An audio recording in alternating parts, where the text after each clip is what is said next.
For the script, it's mostly a pasting job. Chapter 2, Intro to Country 1. You go in here to the itinerary, copy that sentence, paste it in, just like that. If you want, you could also say something about your transportation and your lodging in that country if they were particularly interesting. Then, Country 2, the paragraph introducing your country. Go ahead and paste that in. Then, Site Visit 1 for that first country.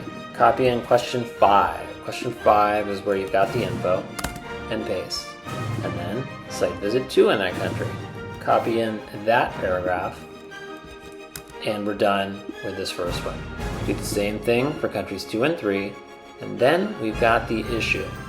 I go here, and I copy in this, this, and this, and I do that for country 1, as well as for country 2. Then paste in what you've learned from the compare and contrast, and then tell us which country is going to handle it better going forward. Copy those all in, and we're done.